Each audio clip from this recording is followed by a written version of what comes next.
3, 2, 1. Good morning. Today is Tuesday, June 24th, 2025. This is the Arlington County Board of Equalization hearings. We have all 5 board members are present, so a quorum is met, and there are 5 cases on the agenda. First case is RPC 17002020, Roslyn Overlook. Mr. Colucci, you could start with your 8 minutes and tell us about this property, sir. Okay, I'm not sure I need 8 minutes, but I will. Okay, so the department originally assessed this property at 29. This is for the 2025 assessment for 29,646,000. Okay, the department then did a revision, revising it to approximately 25.3. All right, and I think there's only a few cases. I know there's a big stack of papers in your file, but I can sort of point you to the relevant pages for my argument. First of all, my position is summarized on page 69 of 81 in your packet. And let's first talk about the things that we agree on, because there's a lot we agree on. And you'll notice in the revision, the county's revision is reflected on page 6 of 81. So, for example, in the bottom right-hand corner of page 6 of 81.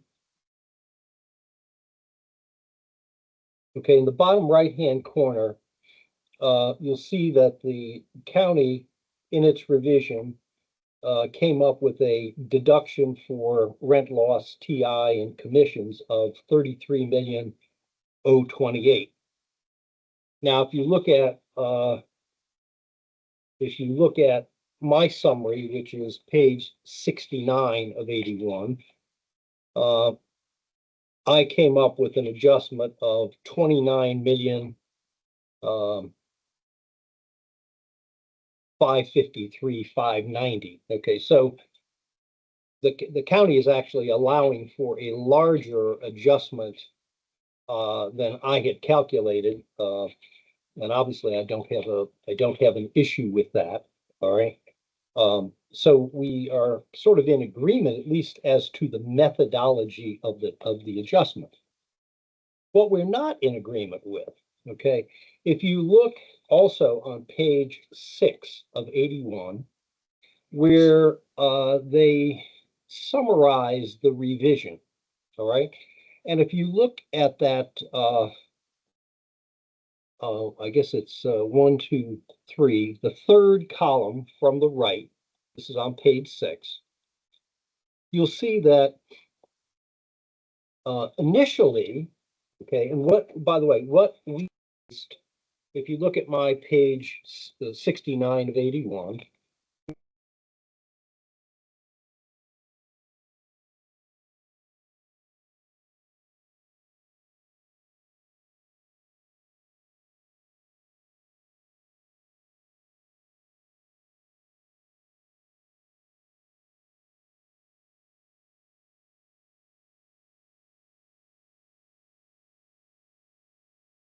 Mr. Colucci, your microphone went off. I'm There you sorry. go. Can you hear There me you now? All right. Yes. So I'm not sure where I cut off, but so in any event, looking at page 6, okay, of 81, and then looking at page 69 of 81, that's my summary. So I think my point was the department and I are roughly in agreement as to the amount of the adjustment for vacancy and lease up costs. Okay, the department used 33. I had 29.5. So we're sort of in the same range there. But the indicated value, if you look at my page 69, that indicated value of 42,939 was right from the county's assessment, the worksheet, the original worksheet. So I didn't adjust that. I just took that as being correct. All right. Then, if you look at, again, this is on page 6 of 81. If you look at that middle column, so the county in its reforecast or redo of this in its adjustment, they come up with, lo and behold, an NOI of $5.5 million, 5,512,491. The original assessment value had a NOI of 4,069,000. Right, and then if you look at the I&Es filed, okay, so if you look at the county has a summary. Okay, look at page 5 of 81. All right, so if you look at the various NOIs that the county lists for prior years, so the way I'm reading it, they say that the NOI for 2021 was 4,168,000. The NOI for 2022 was 4,009,000, roughly. They didn't list an NOI because I guess the taxpayer at that time didn't report 2023. And also, my client filed an I&E for 2024, for calendar year 2024.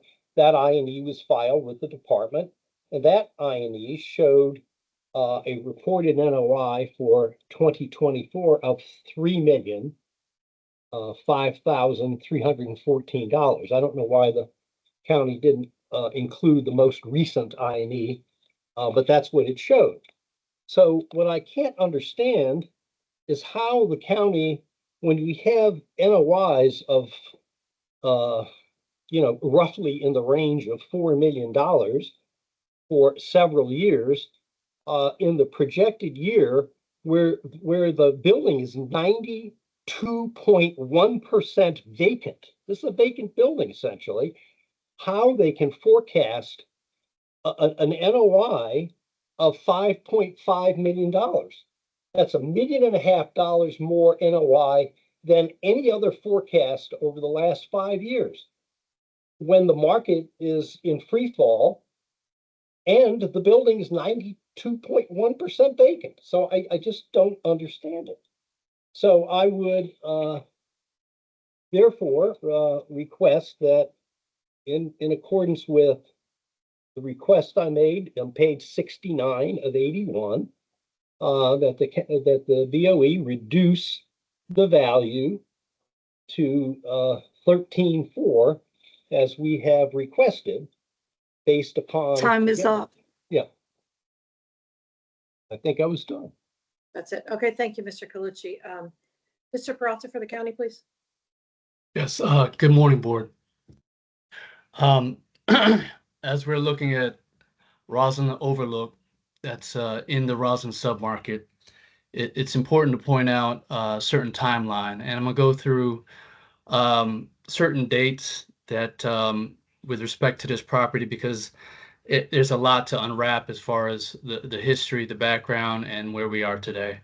So when looking at this property, on January 27, 2022, there was a preliminary site plan acceptance that was given to the owners, and they reviewed the site plan for the 691 proposed units for apartments.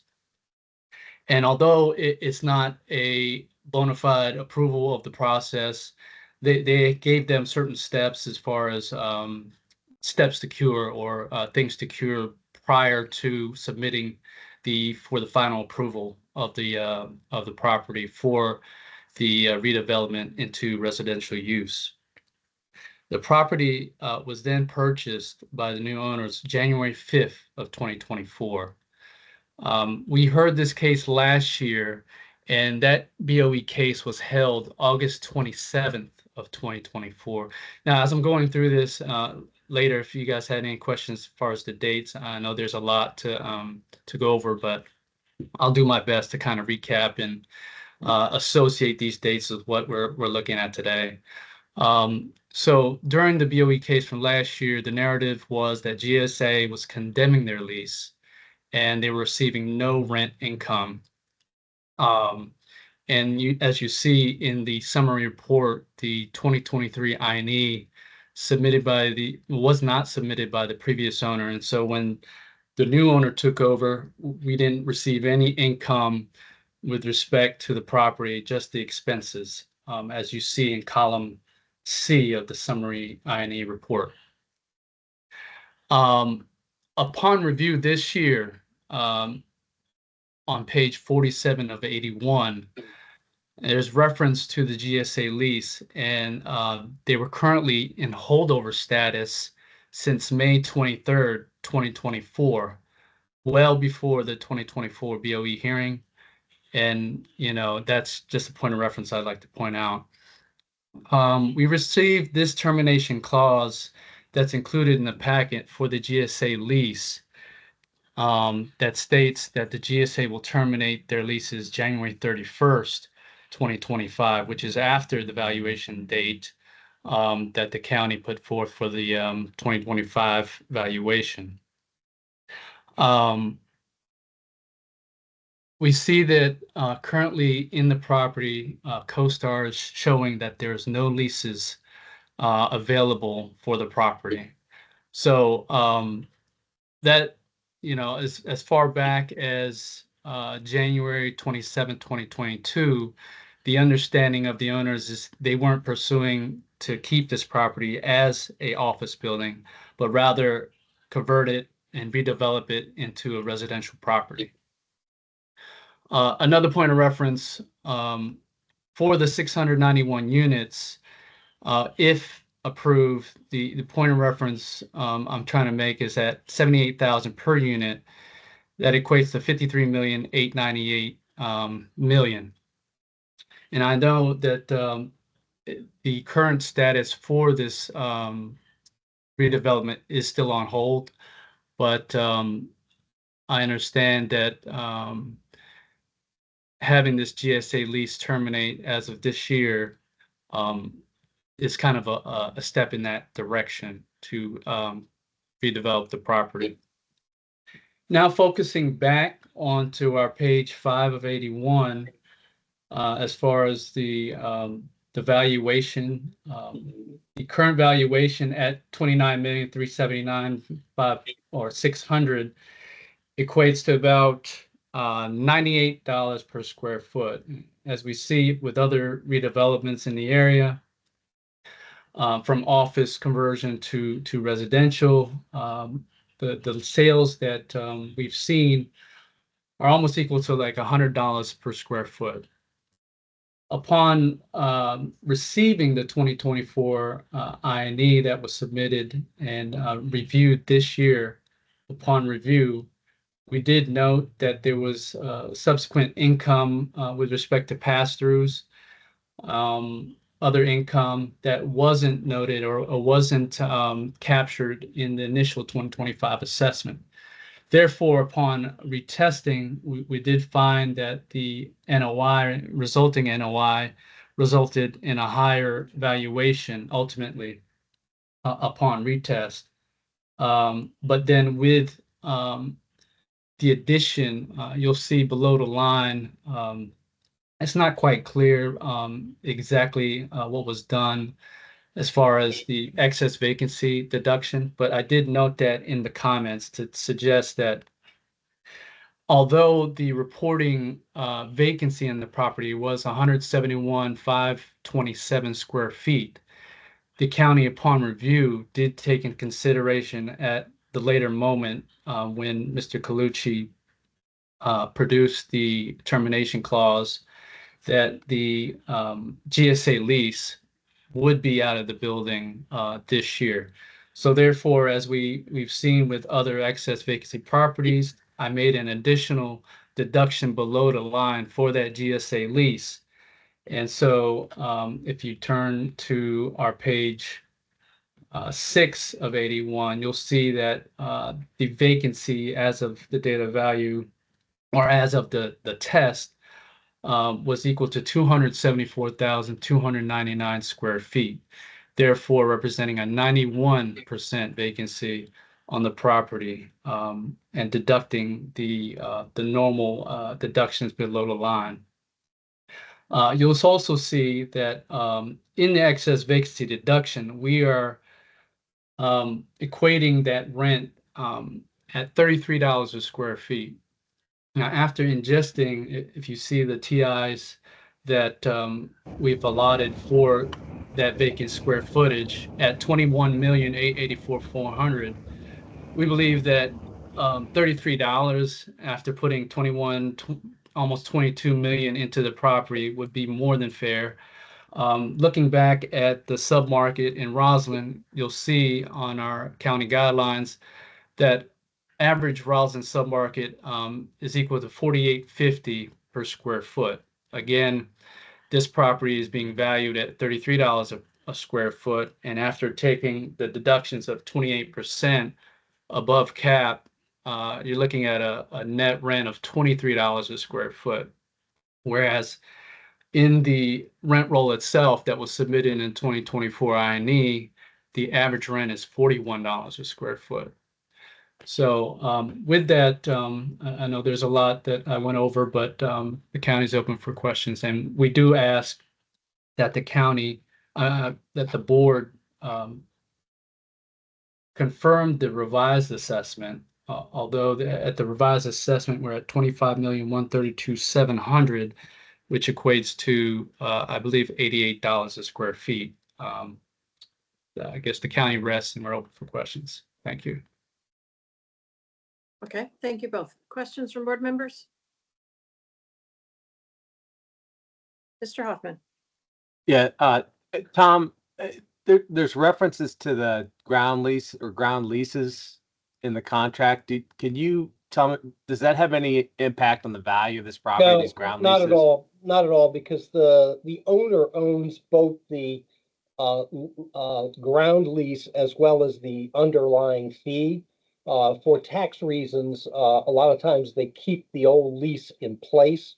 Okay, But the owner essentially owns 100%, both the underlying land as well as the leasehold. okay. Okay, any other questions? Okay, Mr. Roth. Oh, I'm sorry, Mr. Penaranda. Yep. Yeah, this is just a quick question to Mr. Peralta. The new value was not applied yet. It wasn't reduced yet, right? This is a proposed amount. Correct. Okay. Okay. Thank you. Okay, Mr. Peralta, if you take a minute to wrap up then. Yes. I didn't touch on the purchase price of the property, which was 25 million. I believe the revised value that the county come up with was within reason of that sale price. Again, well below what we've seen in the market as far as for redevelopment properties. Again, going over the timeline, they purchased the property January 5th, 2024. They were in holdover status for the GSA lease, unbeknownst to the appraiser. And looking at the new valuation, it's almost half of what is equal to having the new permits in place as of when the new permits are approved. Thank you. Okay, thank you. Mr. Colucci, if you take a minute to wrap up, sir. Okay, all right. First of all, referring to the 2021 zoning case that was never pursued, there's probably a reason why that wasn't pursued. Otherwise, this would have been zoned by now. So there, I'm sure, were good economic reasons why this thing was dropped. So I don't see that has anything to do with the price of eggs. And what I can't understand, and I don't think Mr. Peralta really explained this, how can you have a building that had a NOI for multiple years, including the 2025 per the county's analysis of roughly $4 million. And then all of a sudden, when the building is 92.1% vacant, the projected NOI becomes $5.5 million. That's $1.5 million in additional NOI when the building is flat on its ass. Excuse me. Like it just doesn't make any sense. Time is up. Okay, thank you both. It's just among the board now. Where is everybody? Mr. Hoffman. Yeah, I remember I think we reduced this last year to the sales price or very close to it. It was arm's length sale from what I understand, where it's a year later and we're essentially at the same spot. I don't think it's really gone up significantly with the revised number. I don't know that it's gone down to $45 a square foot in value for the existing structure. I think that's what the appellant has. The department's at $84 a square foot. I believe this is a concrete building. Parking garage, there's improvements in place. There's some functionality there. I don't recall seeing a trade below 100 a square foot in Arlington in the last couple of years. So to get anywhere near the appellant would be like groundbreaking, like less than 50% of any other comparable trade in the market. So I don't really think that's a reasonable number. So I'm kind of inclined to just go with the 25 million or where the county's at right now with the revised number, which is a sale that's, less than 12 months from the date of valuation. Yeah, I would agree with you. I look at that, I understand certainly Mr. Calucci's question about, what they're looking, how they're getting an NOI at 5.5 million, but it's also looking at gross potential and then doing deductions. I mean, if you look at what the actual was and cap it out, it's higher than what the county's proposing. So I'm okay with the county's revised number. Anybody else? Mr. Panoranda. Yeah, you're right, Greg, that we did reduce this based on the sales price. And, I think I was opposed to that last year, but, when I looked at this case, I thought the original value was okay, based on the numbers that they had. And, the revision was made using numbers that are applied for this year. So I would have thought that, that would have been for next year. But, to give the benefit of the reduction, I think, I'll be okay with going with the revised, hesitantly, but I would go with it. Okay, the other two, are you in agreement or different? Okay, I'm in agreement. all right. Would somebody like to make a motion? Sure. Okay. I'll motion to confirm the county's revised value of 25,132,700. Okay, I'll second. All in favor? Aye. Opposed? Okay, it is unanimous. The county's revised number of 25,132,700 has been confirmed. Well, it's actually a reduction, just to make sure that we put that in the minutes, but yeah. Okay, thank you, gentlemen. Thank you, everyone. Thank you, everybody. Stay cool today. Thank you. Okay, Bye-bye. thank you, sir. Bye-bye. Okay, next case on the agenda is RPC 15074,005 at 3141 Wilson Boulevard, and Ms. Snyder is asked to withdraw that. Ms. Roskin, I assume there's no objection. No, ma'am, there is not. Okay, I'll move to accept it. Do I have a second? Mr. Mendez, all in favor to accept the withdrawal? Aye. Opposed? Okay, that is unanimous. That case number 96 has been withdrawn. Okay, do we have Mr. Harmonon and Ms. Shuttlesworth? Good morning. Okay, Mr. Harmon, can you turn your camera on? That's just 1 second. Okay.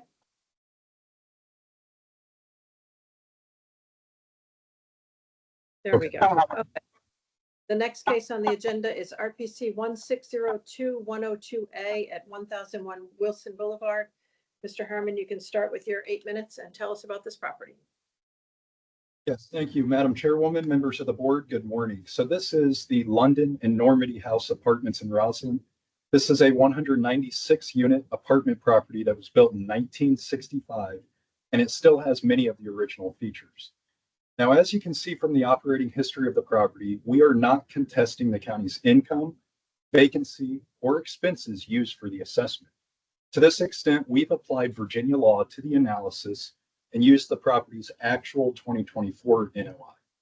The 2024 NOI is higher than what the county has assumed in this instance.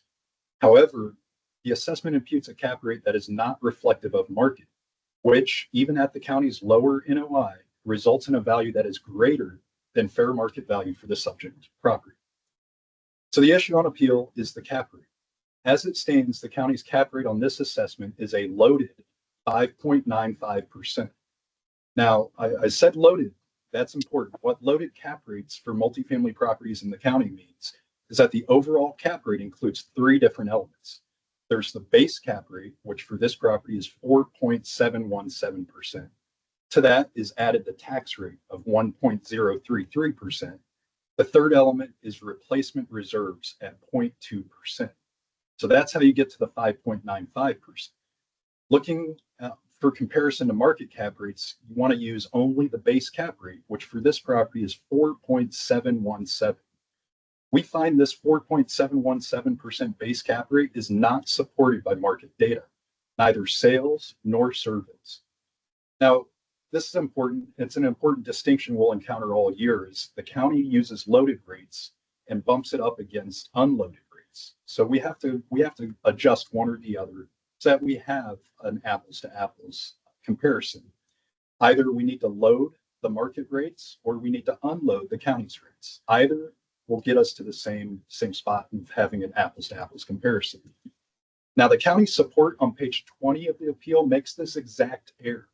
It lists the county's loaded cap rates, which again includes a base cap rate, a tax rate, and the replacement reserves rate, and it compares them against unloaded market survey cap rates. This has the effect of making the county's cap rates look reasonable, even though it is not an apples to apples comparison. So please use caution when looking at the county support on page 20 and know that this adjustment is necessary. As info, the add-on to the market rates, that tax rate plus the replacement reserve rate is a 1.233% increase. Once you load the market rates with the tax rate and replacement reserves, you'll find that the county support states the county's cap rates are too low. Again, we do need to adjust the cap rate sources for an apples to apples comparison. So I'll be speaking about loaded market rates in order to compare the same data as the county's assessment cap rate. Because of this, the figures I mentioned will not match the county's unloaded market rates. To develop a cap rate, the appraisal literature states that sales should be consulted first, then surveys of market participants. So to this end, I'll discuss sales first. The subject property, again, is a 196 unit apartment building. While the county states in their support that a sale occurred in 2024 at a cap rate as low as 5.233% loaded, this sale is not identified anywhere by the county. Now, I know based on last year's support, the county did rely on the sale of small buildings, apartments that were 4 units, 8 units as comps for similar properties that like the subject, that's a 196 unit building. And looking at the county's list of sales this year, we see that of the first 6 sales listed, several of them are again just such units that are not comparable. There's a property with 10 units, a property with 9 units, a property with 8 units, and a property with 4 units. These properties, again, are not comparable to the subject with 196 units. We are not aware of a true comp of the similar size and nature of the subject that sold at a 5.233% cap rate. So I assume what the county support is one of these small buildings, one of the 9 unit, 10 unit buildings that's really not comparable. Relying on these small sales, which occurred likely between mom and pops, is like saying that a Toyota Camry is comparable to a Ferrari. It simply is not comparable. You cannot use the sale of an 8 unit property to derive a cap rate to be applied to a 196 unit building. Now, looking at actual comps, properties that are of an actual similar size, location, and age, we see that 2024 sales in the county support an increase to the assessment's cap rate. For instance, 2121 Westmoreland was stated by the seller of that property at a board hearing last year to have sold at a loaded cap rate of 6.833%, well above the assessment for this subject property's cap rate of 5.95%. Now that comp 2121 Westmoreland sold at a 6.833% cap rate. That was a 2010 build, much newer than the subject at 1965. Another sale comp that occurred last year that the board has heard about is 955 South Columbus. This sold for a loaded cap rate of 6.25%, as was testified to by the owner at an earlier board hearing this year. That property had been renovated in 2011 and was in better condition than the subject. The board ultimately accepted the owner's value on that property. Turning next to investor surveys for cap rate data, we see that the county, in their support, they look first at the PwC national apartment cap rate, the national survey. And then second, they go to the local apartment cap rate. Generally, more local data is preferred. So I'm not sure why the county would first look to the national data as support for cap rates when there's a more local survey available. The only reason I can think is because the local survey does not support their cap rates. They have to go to the national cap rate and bring in data from the Sun Belt, from Austin, Texas, from Phoenix, where these markets are really booming, in order to get support for their cap rates. Looking at the local PwC survey, it indicates that loaded cap rates are at a minimum 6.233%, and that's for the newest and best positioned properties. The subject property is currently assessed well below this, despite being an aging 1965 build. Turning next to the RERC and CBRE surveys, we see that they mirror the PwC survey, both coming in at a minimum cap rate of 6.233% for the best properties. Ultimately, all three investor surveys state the minimum cap rate for the newest and best positioned properties in this area should be 6.233%. Now, it's not common that all three of these surveys reach a consensus like this, yet this year we do have a consensus. The low end is 6.233. That's for the newest and best positioned properties. As it stands, the assessment imputes a cap rate that values the subject property as superior to newer comps in the county that sold in 2024, and as superior to any asset captured by the three major surveys the county relied on, despite the property being a 1965 build with limited amenities, original floors, original windows, original thermostats.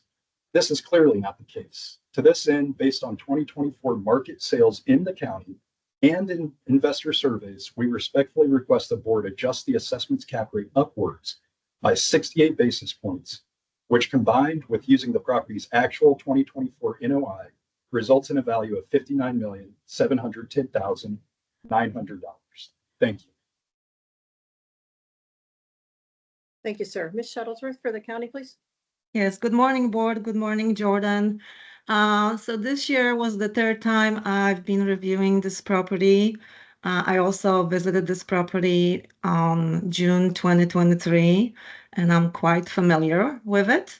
It is an older property, just like Mr. Harmon stated. It was built in 1965. During my inspection conducted in 2023, we did increase the effective age based on the visual observation. This property is located within less than half a mile from the Roslyn metro station. The appellants are contesting the cap rate. As the board can see on the summary sheet, there's a lot going on. There are large swings in operating expenses, and I will get to that in a second. But I wanted to point out that what I came to notice, the overall performance of this property has drastically improved. They have been demonstrating consistent increase in their potential rent. They had quite high vacancy and concessions back in 2021, 2022, but they were able to bring it down to 3.38% in 2024, which is below our stabilized vacancy. So I was quite surprised in the most positive way. Now with the expenses, don't be alarmed. There are large swings in those expenses. However, they are triggered by the change in accounting software. Mr. Harman did advise me that the appellants transitioned back in between 2022 and 23. They also reclassified a lot of expenses, and the other income also was reclassified. So as you look at those large swings from year to year, and then you look at the total operating expenses from 2021 to 2024, these swings are not as prominent, and they've been increasing steadily, but I don't see anything alarming. Maintenance expenses in 2024 increased primarily due to the addition of maintenance staff, higher cost of window repairs, asbestos abatement, and unit turnover expenses. And the appellants were kind enough to provide detailed breakdown for these expenses, for which I'm very thankful. The decrease in 2023 admin expenses was attributed to outsourcing concierge services. The quarterly bonuses were recategorized following budget line adjustments. Again, despite those substantial swings, the overall OpEx from year to year stays pretty consistent. No 2024 rental was provided. The apartment rent mix that was added to the package, that apartment rent figure does not support the potential rent they actually reported in 2024. It is significantly below what they reported. The potential rent increased by over 4%, and the property had a vacancy and collections, again, much lower than in prior years. And the operating expenses increased from $12,508 per unit to $12,598 per unit, largely due to reduction in vacancy levels. And lastly, the net operating income, actually not lastly, I will talk about the cap rates as well. The net operating income they reported in 2024 is higher than the income we used in our 2024 valuation. When it comes to the cap rates, we referenced third quarter 2024 publications. But not only that, we did look at several sales, and the cap rates for mid-rise and high-rise apartment buildings range from 6% to 6.75%, while multifamily sales finalized in 2024, which we were able to verify, produced unloaded cap rate range between 4% and 5.8%. And with that being said, I'm gonna give the microphone to the appellant again. Thank you. Okay, thank you both. Questions from board members? Mr. Mendez. Yeah, I have a question for the county. I noticed that the land value from 2024 to 2025 was cut more than in half. Is there any particular reason for that? Like the land value was 31 million in 2024 and it's 15 this year.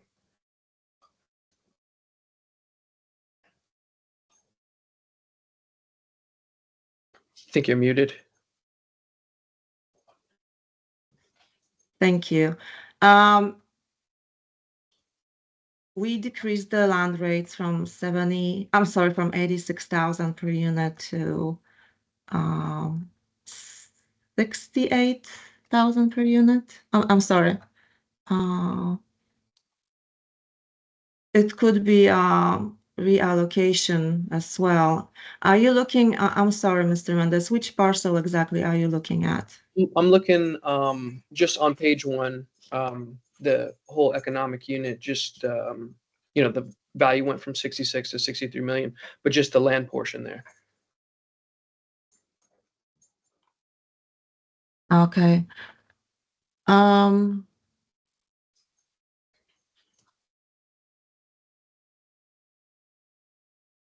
Mm,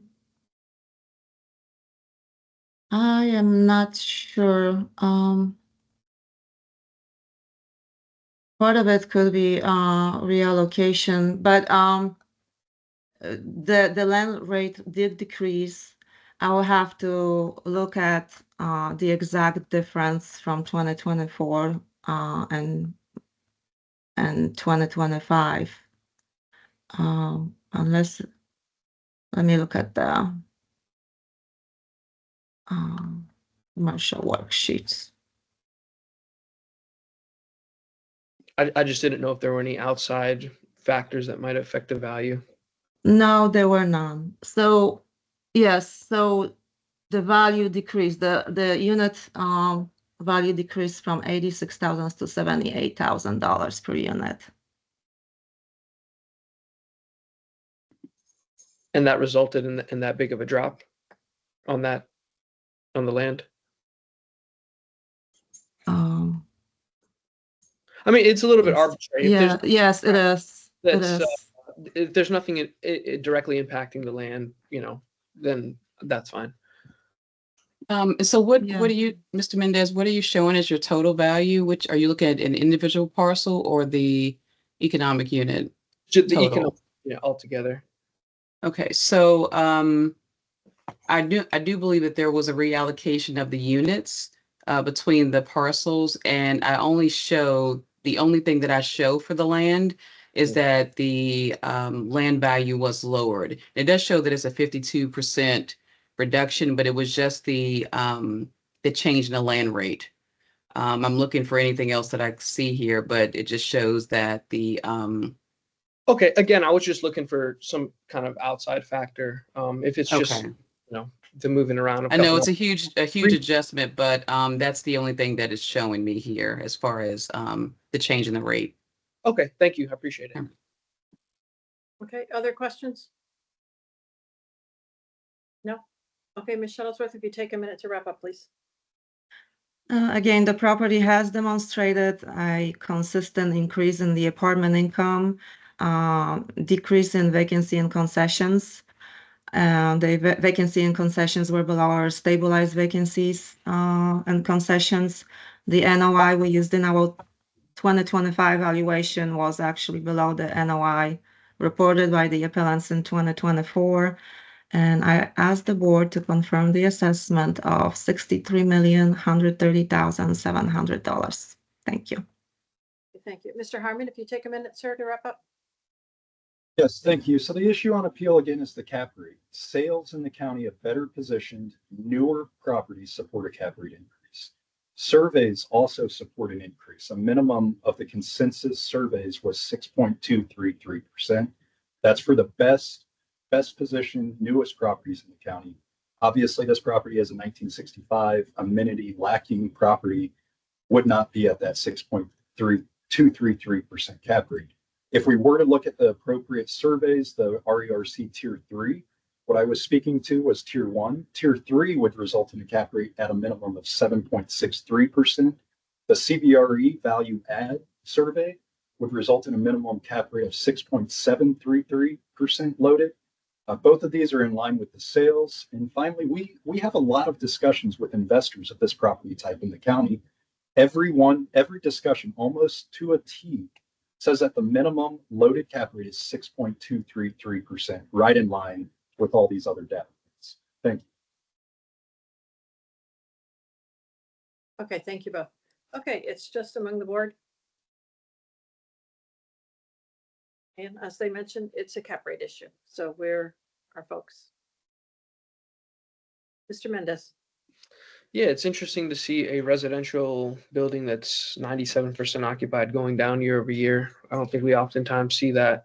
To the county's point, I mean, they're getting the 5% with the guidelines, so they are benefiting from that a bit. And as I mentioned, they are down 4.5% year over year. So I don't see any issue with the way things, the methodology with the county, the cap rate. In the times we have moved on the cap rate, very, very rarely. Usually, like I said, the building has been distressed in some way. It's pretty close to fully occupied, and I don't see anywhere to move on the cap rate personally. Well said. Other folks? Mr. Hoffman? Yeah, I remember last year wanting to come down a little bit from where the county was. I think I was a dissenting vote, and the county they've come down about 3 million from last year.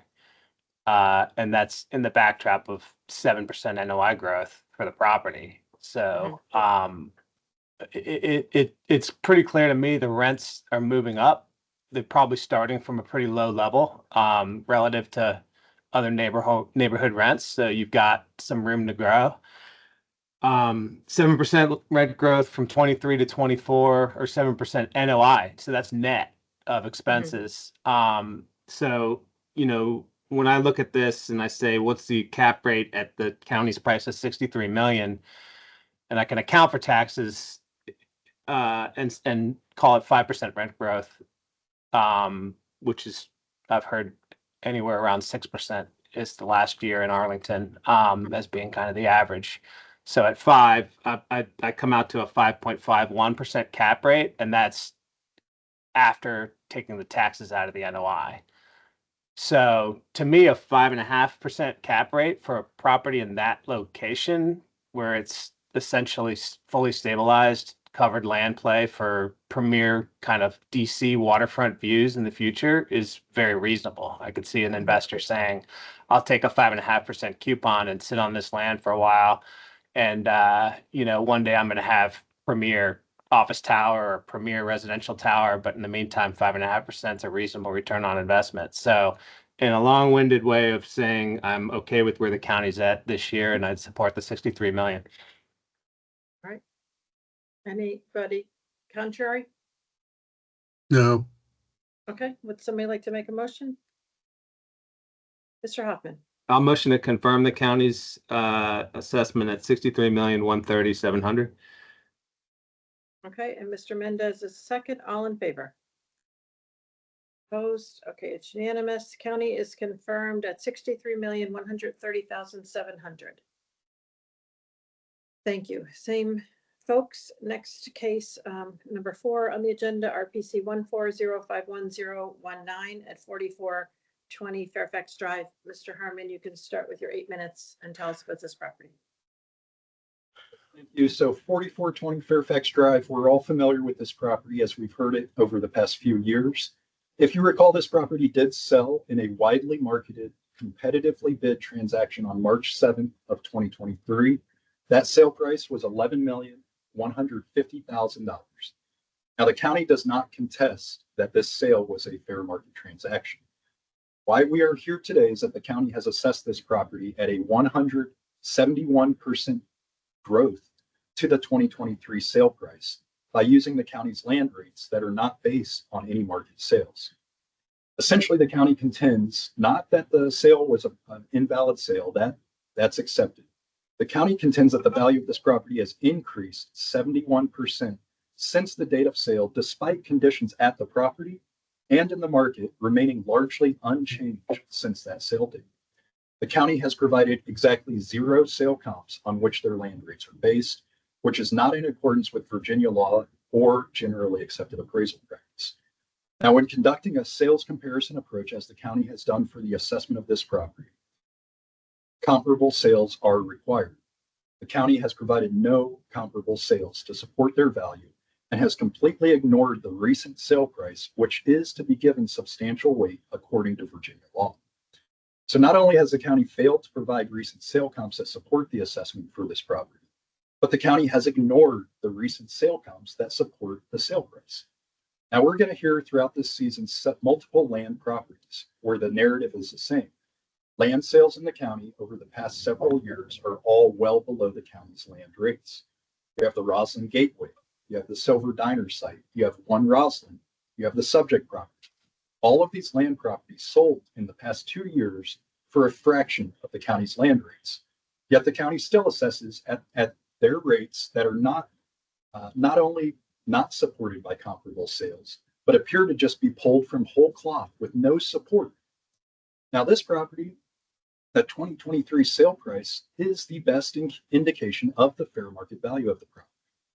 In that transaction, the seller marketed the property for over a year, sent teasers to thousands of qualified bidders, conducted multiple rounds of bids, and ultimately accepted the best offer at $11,150,000. According to Virginia law, this is the fair market value of the property. Nothing at the property nor in the market has substantially changed for the better since the sale date. If anything, conditions have deteriorated to the point where a lower value would be supportable. Since the sale, a lease with no kick-out clause to Arlington County began. What this means is that redevelopment cannot begin until that lease ends, which pushes out the development timeline. It actually pushes out the development timeline past when the site plan is approved. The site plan expires at the end of 2025. The lease to Arlington County goes through 2026. So they cannot actually use that site plan as it stands on the date of ballot. Since the sale, construction costs have increased, which reduces the viability of multifamily construction. Also, since the sale, thousands of new units have come online in the county, which reduces the profitability of additional supply. Despite all these worsened conditions, the county again contends that the value has increased 71% since that sale date. This is simply not the case. Further, the owner did commission a professional appraisal by the Robert Paul Jones Company, which valued the property at $11,145,589 as of May 31st of 2024. This value, of course, is right at the 2023 sale price and values the property on an FAR basis at $45.50 per FAR foot. This is consistent with another appellant's appraisal for a property in Courthouse that the board also heard recently. That appraisal concluded a value per FAR foot very close to the appraisal's conclusion for this property at $45.50. This means that not only do we have multiple land sales over the past couple of years in the county that support a lower assessment, we also have multiple independent appraisers reaching the same conclusion on separate properties. So we have multiple market data points in the form of multiple sales, multiple appraisals. They all show that the county's assessment for this property is too high. On the other side, we have the county's unsupported assertion of land rates with no support. Clearly, the evidence and the facts support a lower value than what the county has assumed. For this property, we have two property-specific data points indicating the value of the property is no more than $11,150,000. We have the actual widely marketed arm's length sale at $11,150,000 and the professional appraisal valuing the property as of the end of May of 2024 at that same value. The county, again, does not contest either of these data points. The sale is not contested. The appraisal is not contested. The only thing that's contested is that there's no support. There's no support for the county's rate. No data supports a value greater than the actual sale price, which is also, again, supported by that appraiser. As such, we respectfully request the board reduce the assessment to that sale price at $11,150,000. Thank you. Thank you. Ms. Shuttlesworth for the county, please. Yes, thank you. So this is the site plan 331, which was originally approved by the county board in January 2006, and since then it was amended several times. The most recent amendment occurred in June 2021, and the county board agreed to extend the validity until December 31st, 2025. The approved project development includes 237 residential units and over 9,000 square feet of retail space. The appellants are contesting the 2025 assessment based on the property's recent sale and the third-party appraisal conducted in May 2024. The site currently houses 5-story office building, which has several short-term leases. Ms. Roskin actually inspected the site in August 2023, and she confirmed the occupancy by 4 tenants at that time. And one of the tenants was Arlington County Community High School. The school lease agreement runs through September 2026 without kick-out clause. It includes the base rent of $716,496 per year, which is $29.50 per square foot. with annual step up of 4.5%. The property last sold in March 2023 for $11,150,000, and it was appraised in May 2024, as Mr. Herman stated, for over $11 million. For our 2025 valuation, our department conducted a very thorough land study, and that land study included 6 sales of already approved site plans. We were able to distinguish the median rate per unit within half a mile from the metro station and within more than half a mile from the closest metro station. And the median value per unit located further than half a mile from the closest metro, we determined, was $65,432. The subject is valued at, I'm sorry, it was $85,970 $85,978 within half a mile. And because the subject is located within less than half a mile from the metro, we valued actually at $78,000, which is still well below the median rate we came up with during that land study. The board is also welcome to look at our sales of site plans that haven't been approved prior to sale. But yes, this plan has been approved. Our land study supports our rate of $85,978 does support the land rate used in this valuation. And I'm open for questions. Okay, thank you. Questions from board members? No? Okay, any final comments? Oh, wait. Okay, Mr. Hoffman. Yeah, I had one for Jordan. The appraisal, there's 2 pages included in the packet. Did you submit the full appraisal or just the 2 pages that was like the summary letter? Double check. I have the board's case up here, but let me check what was submitted. All right, it was page 50 and 51 is all we got out of the 68 pages, but there's a reference to, supporting data analysis, et cetera, from Robert Paul Jones Company. So I assume it's more than a 2-page appraisal.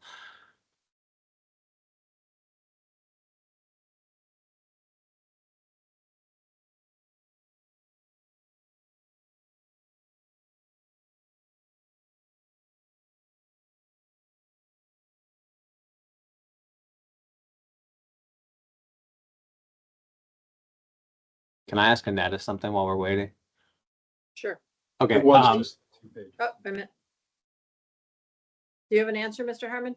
Yes, it was just what's shown in the board's case. The county. Okay. Okay, The land sales that you were referring to is not in our package, but I believe that's in the briefing that we got. Correct. Okay. There's so you're We actually- did present these sales during our briefing. So that's what There's you're 6 referring total to. Okay. sales. Mhm. I'm sorry, and there's also the site plan sales are on page 25 of the packet. What's that? Okay, Ms. Shuttlesworth, if you take a minute to wrap up, See please. Yes, thank you. So yes, we do have a support for our land rates used in 2025 valuation. That median land rate was $85,978. The subject is still valued well below that. It's valued at $78,000 per unit. The $78,000 per unit was applied across the board for all site plans within half a mile from the metro station. And I asked the board to confirm the 2025 assessment of $19,039,000. Thank you. Okay, thank you. Mr. Harmon, if you take a minute to wrap up, sir. Yes, thank you. So again, this property sold for $11.1 million in 2023. It was appraised for the same value in 2024. Looking at what the county's provided as their land analysis, it includes the subject as a sale count. So they're saying this is a good sale. We'll use it as a land count. We just won't apply this value to the sale. Looking at their sale comps, they also have RCA Site Plan 66. That did not sell for 131,000 a unit. What I assume happened there is they applied the total sale price to just the multifamily density available at that site plan. There's also office and retail, hundreds of thousands of square feet that you have to portion out. The other sales are 2020 sales, which are dated as of January 1, 2025. Looking at the most recent sales, the sale of the subject property, for instance, we see the value as 11.1 million. The board has reduced it each of the past 2 years based on that sale price. We request that the same apply for this year. Thank you. Okay, thank you. All right, it's just among the board. I'm going to go ahead and start because you know how I think about the site plans. I think there was one statement by the appellant that was disingenuous to the county to say, oh, they increased it, whatever the percentage was, from 13 million to 20 million. They put it back to where it was. I mean, we reduced it for the 2 years based on the sales price. But at some point, it's not based on a sales comp system. It's based on the site plan. And the site plan, those leases were in place when they did it. That could account for part of the reason why the sales price was lower. And so I think at some point in time, if we continue to keep dropping this back closer to the sales price, it puts it out of equalization with all the other site plans. So I'm done with dropping it to the 13 million to come closer to that sales price. I think it's fair in how they're assessing it based on the usage of the site plan.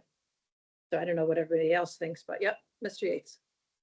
Yeah, Mary, I agree with you. My initial reaction looking at it was property hadn't changed, things haven't changed last year, I think is a reasonable number. However, I look at those comps as far as the properties that are land that's sold. It has gone up. That lease with the county is getting closer to expiring where they can move forward, and the value's there. I think the distance initially for that lease remaining in place is what really impacted our thinking. That no one could do anything with this property, and that sales price had value. But I think that's changing, and I do think the values of other properties are saying the county's pretty correct or in their number as far as what the value is per unit. I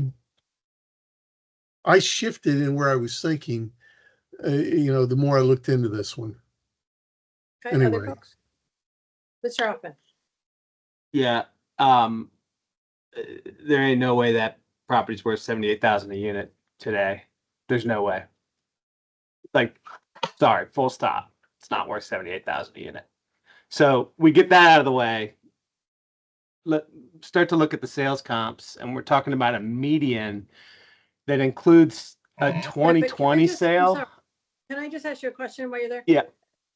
But we don't value site plan projects based on sales and what they're worth. It's what the potential use is in the site plan. They know that when they get the site plan.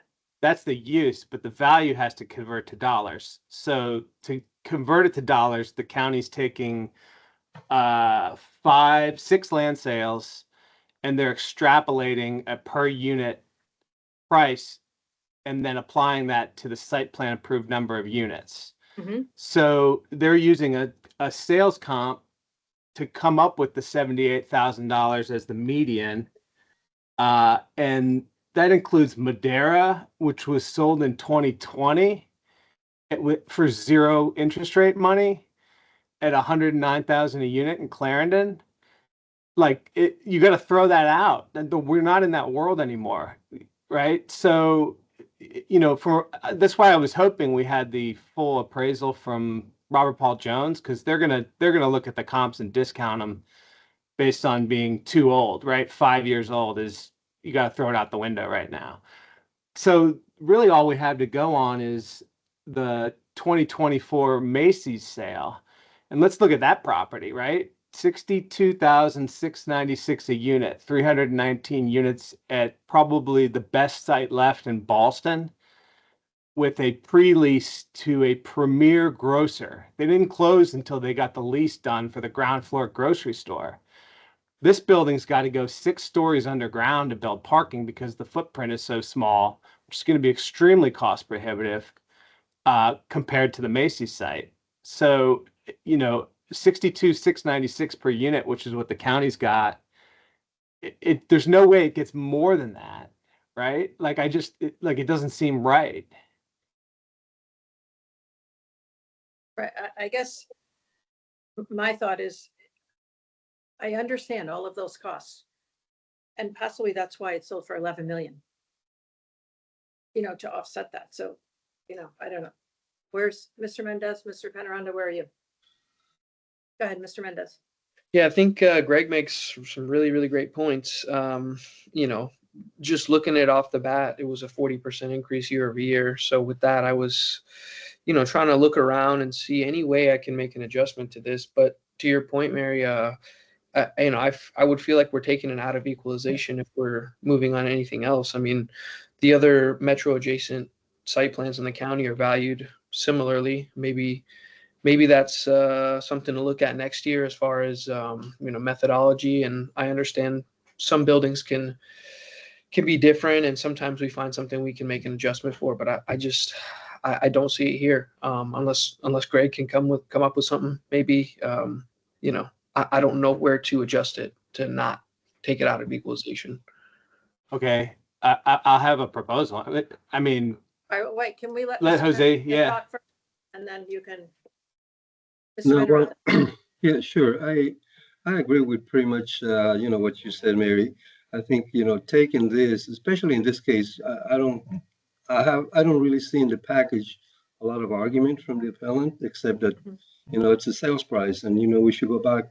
I don't know how many years we can go back to the sales price, but I think based on what the county has done with pretty much every site plan and what we've confirmed and adjusted on, the site plan is there, and that I don't see why we would take this, like Mr. Mendez said, out of equalization. So I'm okay with the way the county did this year. Okay, all right, Mr. Hoffman, I don't think you have much support for this, but if you want to briefly tell us what you're proposing. Yeah. If anybody here can see how this site is better than the Macy's site, I would urge you to support the county's number. So why don't we take the sale price for the Macy's site at $62,696 per unit and apply that to the 237 units for the approved site plan, and it'll be $14,858,952. Yeah, I'm not convinced to do it. I don't know. Other folks? I feel like we're taking it out of equalization. I mean, Greg, you mentioned something about like the footprint of the building and having to go deeper, and maybe that's a special outlier that would, allow us to make an exception. Yeah. I mean, Jordan didn't even bring it up, but he's argued it every year, I think, which is the site plan requires a brand new metro entrance to be constructed by the developer. Mm-hmm. It's completely cost prohibitive. So we haven't even brought that up. I wish it was brought up. But I would be inclined to vote for your number, Greg, just because a 40% increase year over year. We do have the sales price in 2023. It wasn't too long ago. I would vote for that number. All right. The other folks? Mr. Yates, where are you? I hear Greg's argument.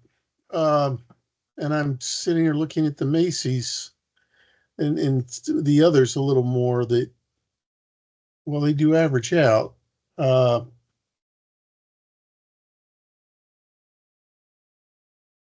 We're looking at adjusting site plan value.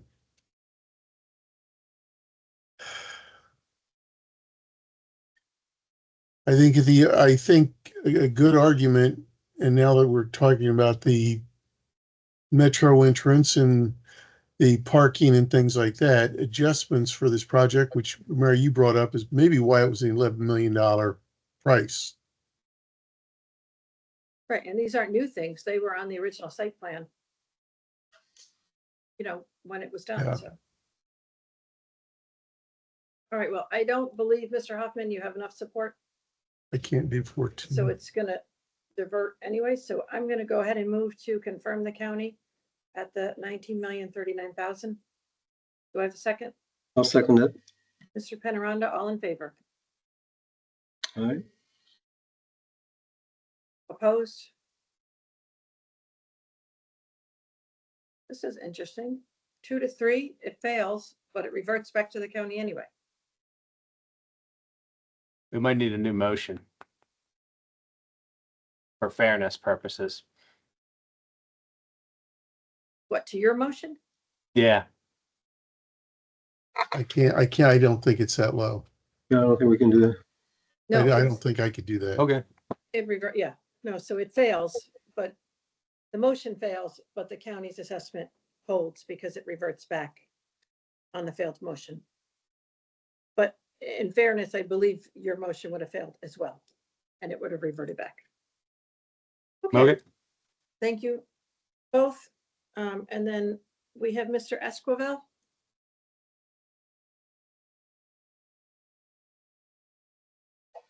I know I saw him earlier. Yes. There we go. Hello, I'm Okay. here. Good The morning. last case, okay, hold on. Yeah. The last case on the agenda is RPC 170333017 at 1301 North Pierce Street. Mr. Esquivel, you can start with your 8 minutes and tell us about this property. Good morning, Madam Chairwoman and Board. I'm here to talk about Marbella Development LLC. The subject property is operated and owned by True Ground Housing Partners.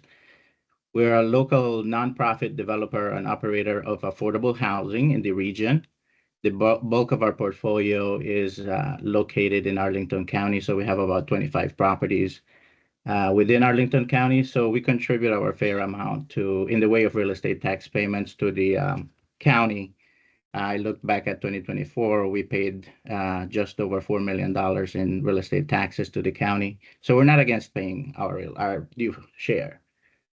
Marbella was originally a 134-unit garden-style apartment building and has been part of a redevelopment plan. One building of 234 new apartments, well, call that phase 1, is almost complete. Is scheduled to be open in at the end of this year, October or November. That would be Marbella Towers, Joe and Midge Hooley Legacy Homes, we're going to call that.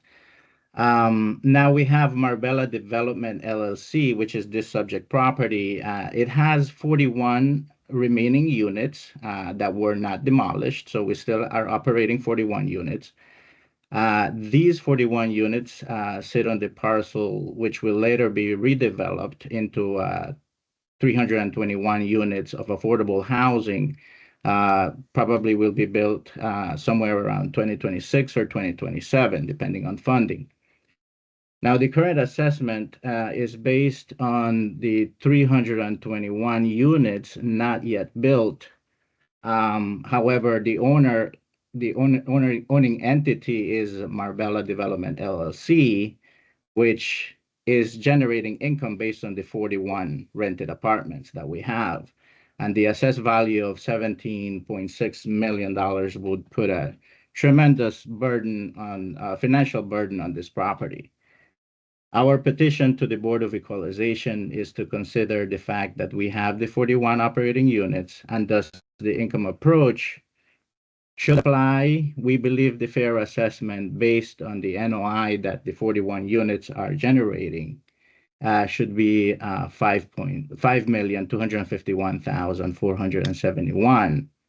To the contrary, this property will have over $130,000 financial deficit. And, like I said, we're not against paying our taxes, but it does put us in a bit of a bind as we seek to preserve affordable housing in Arlington County. That's my case for this. If you have any questions, I'll let the county speak. Okay, thank you, sir. Ms. Shuttlesworth for the county, please. Yes, thank you. So this is site plan 463. It was approved in February 2022, and it permits redevelopment of 72 already existing residential units into 2 high-rise apartment towers with a total of 555 committed affordable units. The project is broken into 2 phases. Phase 1 includes 234 units, and this is an economic unit 1703303A. And phase 2, which involves the subject property, will deliver additional 321 units. I spoke with Mr. Jesus in March 2025. At the time, he advised me, he provided some additional information that was not previously included in the package. He did state that at that time there was no clear timeline for the construction to commence, as they were not sure if they could rely upon federal funding. They also purchased the adjacent parcel for $1 million, which carries a monthly mortgage payments of $7,000. They were hoping they would get some kind of subsidy from the federal housing to pay those monthly payments. Originally, we valued the site plan using the Metro land rate. Upon the review, we realized error was made, and we corrected that error. As a result, we applied the land rate of $55,000 per unit instead of $65,000 per unit. The property is located within 0.7 mile from the closest metro station. We also applied the same correction to the sister property, the phase 1 property, the economic unit 1703303A for equalization purposes. And again, our $55,000 per unit rate was applied across the board for other site plans with affordable units. With that being said, I'm done. Thank you. Okay, thank you. Any questions from board members? Yeah, okay, Mr. Hoffman? Did you say you paid $1 million for the property? Or was this a separate adjacent parcel? It was a house. So we were there was a neighboring house that we acquired because as part of the redevelopment plan, that owner agreed to sell the house to True Ground. Okay. So was there like an analysis about how many units that could add to the development if you know, at $1 million, are you getting an extra 100 units or something like that? The analysis was already submitted, so it will be, once that parcel is redeveloped, it will be part of the 321 units that will be redeveloped as phase 2 of the redevelopment plan for the okay for the whole area. So it's just a portion of phase 2. It's not all of the phases. It's just a portion, yeah. So if they had been there, if the owner had kept that house, they would have had this high-rise building or mid-rise building next door to their property, so they agreed to sell it to us. Okay. Okay, any other questions? Okay, Ms. Shuttlesworth, if you take a minute to wrap up, please. Yes, thank you. Again, the site plan was valued the same way as other site plans within Arlington County. As much as we sympathize with the financial hurdles the property owners are facing, our department does not adjust for financial risk, carrying costs, community benefits, environmental risks, etc. And our land analysis do support the land rate we currently used in this valuation. I would also like to just remind the board that the sister property was valued the same way. We also applied 55,000 per unit rate. Thank you. Okay, thank you. Mr. Escovel, if you take a minute to wrap up. Yeah, I would like to say that, in terms of phase one, which is Marbella Towers, we had secured funding for construction there. So there is budgeted dollars for tax payments. So obviously we didn't appeal that. We're okay with moving forward with paying for that assessment, even though we're not generating any income yet and not appealing using the income approach. We had funding set aside. In this case, I think it would be fair to consider our plea for a reduction in the taxes, just granted the reasons I've provided, and just to give us the ability to further the mission of True Ground and provide affordable housing, and also to give us a little bit of room financially to get us to the development phase of phase two. Okay, thank you both. All right, it's just among the board. Mr. Hoffman. I've heard that a lot of the funding is getting more difficult to secure over the last year or two, which would absolutely affect the value of ground for affordable housing. Less money going after the same sites obviously means the price goes down. So I think it should be reduced. I haven't figured out a number yet, but I think it should be reduced. All right, I'm just going to throw this out here. Because to me, it comes back to the very black and white site plan as site plan. And I'm certainly more than sympathetic, because I'm probably one of the strongest voices for affordable housing. However, this is, again, the risk of putting a site plan on a parcel, that it's assessed based on what's going to be there. Yes, this is tougher times, but with the absence of the HUD funding to supplement the offset of the cost of this, we still don't know whether the county will step in and use money out of the rainy day fund to assist the affordable housing. And we also don't know whether the state will step in and supplement some of that money in the interim while we're going through all these changes at the federal level. So I think at this point, it's almost too soon to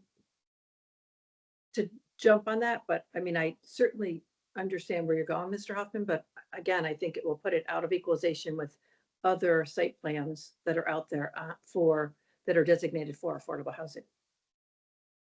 As well as, to be honest, existing site plan projects. So other folks? Mr. Mendez. I feel much better about this one. I don't know what the percentage is, but it is slightly down from last year. The county did take a look at things and kind of make an adjustment there. With interest rates being higher for a little while, I think, the land value, could have gone down a little bit. So I do like that it has gone down year over year. So, I'm fine with the way it is. Okay, Mr. Yates.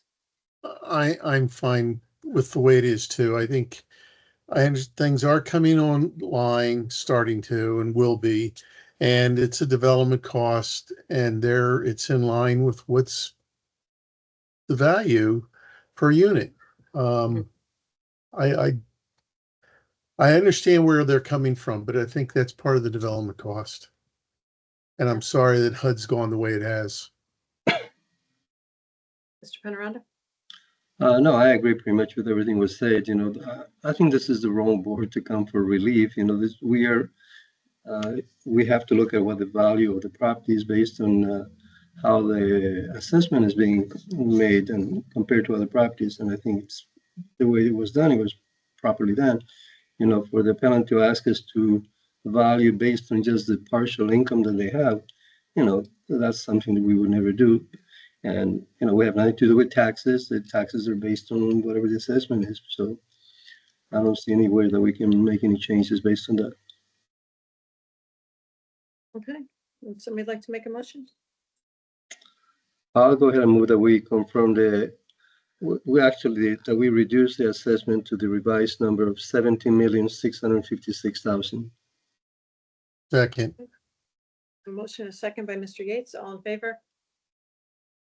Aye. Opposed? Okay, so it is 4-1 without Mr. Hoffman. The county's reduced proposal of 17,656,000 has been confirmed. Thank you both. Thank you. Thank All you right, to the that board. completes the agenda. Does anybody else have any business? No? Okay, we will stand adjourned then at 10:24, reconvene tomorrow morning, Wednesday, June 25th, in person for the board members at 9 a.m. Thank you, everyone.